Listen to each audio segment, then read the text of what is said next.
জানটাকে একটু ফোন দেই, কতদিন থেকে কথা হয় না। এই গাছের নিচে বই।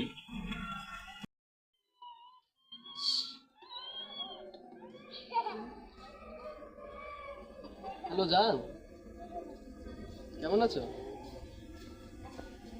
হ্যাঁ আলহামদুলিল্লাহ, আমি ভালো আছি। দুপুরে খাওয়া দাওয়া হয়েছে?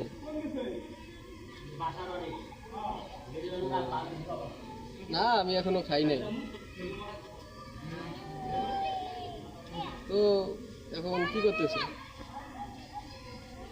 আরে তোমায় শুধু দিলে ফোন দিলে শুধু বিয়ে বিয়ে। আর মাত্র 10টা বছর অপেক্ষা করো তুমি।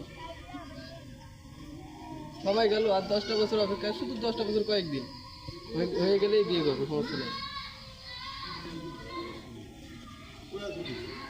এই শালির সহ তো আবার বাতারা খেয়ে ফেললো রে, শুধু বিয়ে বিয়ে বিয়ে।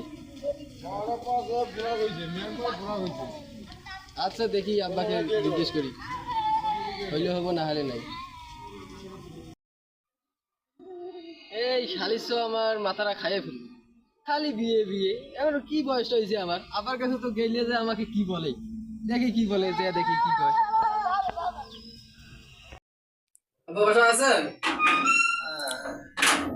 আসবো? আসো।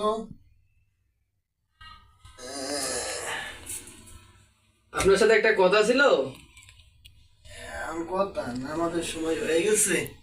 তা বসো, কি করবো, বসো বসো। তো বাদান কি কবা, তা কর শুনি, কি কবা লেগে আইলি। তো আব্বা, আমি কি করে যে এই কথাটা বলি, লজ্জার বিষয়। আপনাকে তবু আমায় বলতে হচ্ছে। ওই যে পাশের গ্রামের মতিন চাচার মেয়ে আছে না, তার সাথে তো আমি একটা রিলেশন চলছে আমার। এখন ওর বাড়ি থেকে নাকি প্রেশার দিচ্ছে ওর বিয়ে দিব, তাই আমাকে বলতেছে এখন বিয়ে করতে। এখন আমি কি করব? তুই কি করবি? পাশের বাড়ির মতিনের মাইয়ের লগে তো রিলেশন তুই বিয়ে করবি? ওই শ্যামরা, তোর কি বিয়ের বয়স হয়েছে? এ তুই তো সেদিন দুধ ছাড়লি, এ তোর বিয়ের বয়স হয়েছে, তুই বিয়ে করে খাওয়াবি কি?